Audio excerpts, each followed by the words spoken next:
Shalom, peuple de Dieu dans le Seigneur, bienvenue sur la chaîne Relève-toi et brille en Christ. Si tu me découvres pour la première fois, je suis la sœur Cathy. Je suis heureuse de te retrouver avec cette nouvelle vidéo.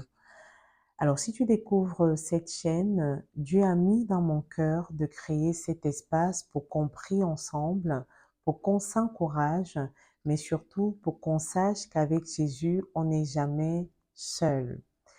Donc aujourd'hui, je viens te partager un message d'espoir. Je viens te partager deux histoires qui m'ont beaucoup béni et qui me bénissent encore dans ma marche avec le Seigneur, dans ma vie au quotidien. Il s'agit de l'histoire de Marie de Magdala et du roi David.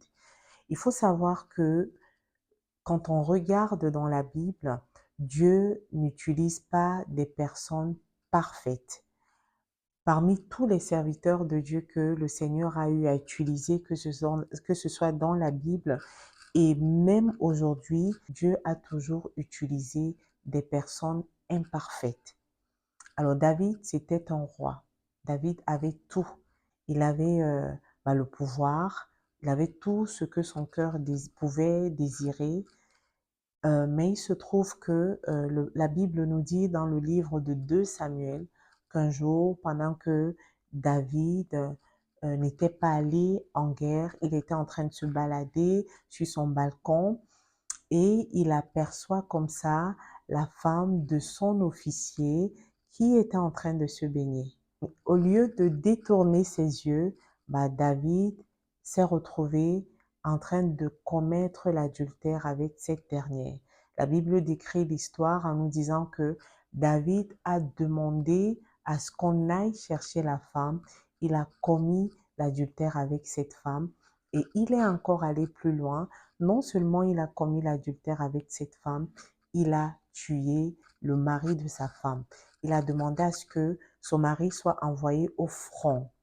Et là-bas, bien sûr, Uri est décédé et David a récupéré la femme d'Uri. Donc là, on voit déjà un péché et un crime que David avait commis. Ce qui est intéressant dans cette histoire avec le roi David, c'est que la Bible nous décrit David comme l'homme ayant le cœur de Dieu. Donc c'est très intéressant de le noter. Donc on va passer sur l'histoire suivante. L'histoire suivante, c'est l'histoire de Marie de Magdala. Dans le livre de Luc, la Bible nous parle de la vie de Marie. Marie, c'était une femme qui était possédée, c'était une femme qui était brisée, qui était jugée, qui était rejetée dans la société dans laquelle elle vivait. Elle était certainement constamment critiquée. Elle était certainement constamment humiliée à cause de la vie qu'elle menait. Alors un jour, Marie a rencontré la grâce. Elle a rencontré Jésus. Elle a décidé de tout donner, de déposer tout. Elle a porté sur elle la honte, elle a porté sur elle les critiques, les humiliations. Elle est allée à la rencontre de Jésus, au pied de Jésus. Elle a accepté d'être insultée ce jour-là encore une fois, mais elle est allée au pied de Jésus. Donc on voit que ce sont deux histoires communes, non, on voit que ce sont deux histoires différentes, mais deux vies brisées. Et ce qui est intéressant et ce qui m'a beaucoup béni dans les deux histoires, c'est l'intervention de la grâce de Dieu. L'intervention de la grâce de Dieu. C'est très important de le souligner. Lorsque le prophète Nathan vient rappeler à David les péchés qu'il a commis, David ne s'est pas justifié. David n'a pas donné une raison à ses crimes, à ses péchés. La Bible nous dit dans le livre de Psaume 51 que David s'est repenti. David a demandé à Dieu même de lui donner un cœur nouveau, de purifier son cœur. La Bible dit que David s'est humilié profondément devant le Seigneur. Il a reconnu sa faute et Dieu a pardonné au roi David.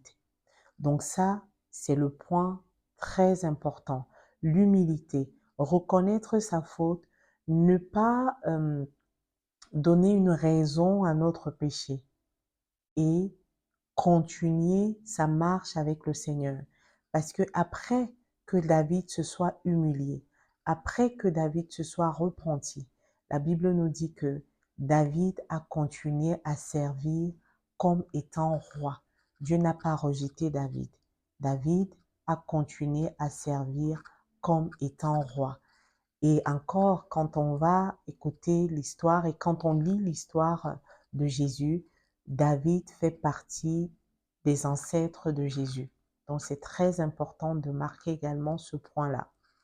Et quand on va dans l'histoire de Marie de Magdala également, c'était une femme brisée, humiliée, rejetée par la société.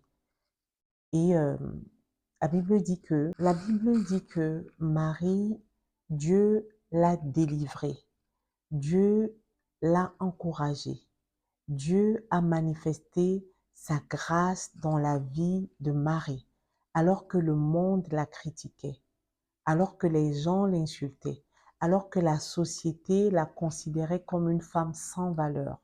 Ce jour-là, Marie a rencontré la grâce. Marie a rencontré l'amour, le véritable amour qui ne la jugeait pas selon son passé, qui ne la jugeait pas selon les péchés qu'elle pouvait commettre, selon les péchés qu'elle avait commis dans le passé, selon les dires de ses disciples ou des hommes qui l'entouraient ce jour-là. La Bible nous dit que Dieu lui a pardonné de ses péchés, de ses fautes. Jésus n'a pas condamné Marie alors que tout le monde l'a condamnée ce jour-là. Dieu a pardonné à cette femme. Dieu lui a accordé sa grâce. Dieu a utilisé l'histoire de Marie pour écrire une histoire de rédemption. Et dans le livre de Jean, chapitre 20, verset 18, la Bible nous dit que Marie devint la première personne à avoir vu Jésus ressuscité. Donc, il faut savoir que Dieu n'est pas venu pour utiliser des personnes parfaites. Dieu est venu utiliser des personnes pardonnées qui, à un moment donné de leur vie, se sont retrouvées à terre, qui se sont retrouvées dans le péché, qui ont commis un péché, l'adultère, les meurtres, le mensonge, les arnaques et tous les péchés que vous pouvez vous imaginer. Dieu, Dieu a utilisé ces hommes et ces femmes pour sa gloire. Donc, je ne sais pas ce que tu vis, je ne sais pas quel est le péché qui te disqualifie, mais je pense que quand on regarde l'histoire de David, quand on écoute l'histoire de Marie de Magdala, qui était une femme de mauvaise vie, on peut considérer que il n'y a aucun péché actuel qui dépasse ces péchés-là. Il n'y a aucun péché actuel qui dépasse ce que le roi David a fait, la vie que Marie de Magdala menait. Mais ces deux personnages ont rencontré la grâce de Dieu. Pourquoi ils ont rencontré la grâce de Dieu? Parce qu'à un moment donné, ils ont décidé de se repentir. Ils ont décidé de déposer tout entre les mains de Dieu. Ils ont décidé, ils ont réalisé qu'ils ne pouvaient rien faire sans la grâce de Dieu. On regarde quand Marie de Magdala, elle vient se jeter à terre avec un parfum qui coûtait beaucoup d'argent. Peut-être que c'était toutes ses économies qu'elle avait. La Bible nous décrit la scène. Elle a lavé les pieds de Jésus avec ses cheveux. Donc on peut comprendre le désespoir dans lequel elle était. On l'avait tellement humiliée. Elle n'avait plus de vie. C'était une femme peut-être qui ne pouvait même plus se placer devant les gens pour parler, que ce soit les hommes, que ce soit les femmes. Peut-être qu'elle n'avait plus de copines, elle était seule, elle n'avait pas d'amis. Et quand même elle voulait créer une amitié, les gens avaient honte d'être ses amis. Pourquoi? Parce que, comme on le dit généralement, qui s'assemble se ressemble. Donc c'est sûr que quand on voyait Marie ou quand on voyait une personne parler avec Marie, cette personne était également cataloguée. Cette personne était aussi considérée comme une personne de mauvaise vie. Donc c'était certainement une femme solitaire. C'était une femme brisée par les jugements, par le rejet, par la possession. Elle était brisée, mais elle a rencontré la grâce de Dieu. Elle a tout donné pour être délivrée. Elle a tout donné pour que sa vie change. Et lorsqu'elle a tout donné, tout ce qu'elle avait, sa gloire, sa beauté, son argent, elle a rencontré le salut. Le salut, Dieu ne l'a pas jugé pour son passé. Dieu ne l'a pas jugée par rapport à ce que les hommes disaient d'elle. Dieu l'a aimée. Dieu lui a donné la possibilité de continuer sa vie et de continuer une belle vie. Et elle a écrit une belle histoire, Marie. Donc, ton histoire actuelle, ton passé ne détermine pas la personne que Dieu veut que tu sois, ou bien la personne que Dieu a prédestinée que tu seras. La Bible dit que avant que tu ne sois même dans le ventre de ta mère, je t'avais consacré à devenir prophète. Donc ça, c'est très intéressant. Ta vie actuelle, ton péché passé ne détermine pas la personne que Dieu a prédestinée que tu seras. Ton péché passé, ton péché actuel ne détermine pas ta destinée. Ta destinée est glorieuse. Ta destinée, selon Dieu, est sans péché. Ta destinée, c'est que tu serves le Seigneur. Ta destinée, c'est que tu marches la tête haute. Ta destinée dans le Seigneur, c'est que tu sois cette femme qui marche avec toute la dignité, avec toute la gloire, avec toute l'autorité et l'amour de Dieu qui t'environne au quotidien. C'est ça le plan de Dieu pour ta vie. Donc j'aimerais t'encourager aujourd'hui de continuer la marche avec le Seigneur. À la vue de toutes ces deux histoires, on peut considérer aujourd'hui qu'il n'y a aucun péché qui n'est plus grand que la grâce de Dieu. On peut considérer qu'il n'y a aucun péché qui est plus grand que l'amour et la grâce de Dieu. Si tu te retrouves aujourd'hui dans une situation similaire et que tu t'en veux, tu te culpabilises, que tu t'es disqualifié toi-même, j'aimerais simplement faire cette petite prière avec toi et te recommander à Dieu. Seigneur Jésus, je te bénis et je te rends toute l'honneur et la gloire. Je veux te dire merci pour mon frère et ma sœur qui tombera sur cette vidéo. Seigneur, le monde l'a disqualifié.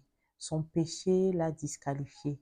Mais toi, tu dis dans ta parole que les projets que tu as formés pour nous, ce sont les projets de paix et de bonheur afin de nous donner un avenir et de l'espérance. Que cette parole soit son partage en cette soirée. Seigneur, là où il y avait plus d'espoir, mets de l'espoir.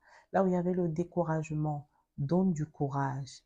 Fortifie, relève, redonne les armes nécessaires pour ta gloire, pour ton service. Au nom de Jésus-Christ, j'ai ainsi prié. Amen. Que le Seigneur te bénisse, toi qui as pris le temps de suivre cette vidéo jusqu'au bout. Et si cette vidéo t'a béni, n'hésite pas à la partager autour de toi,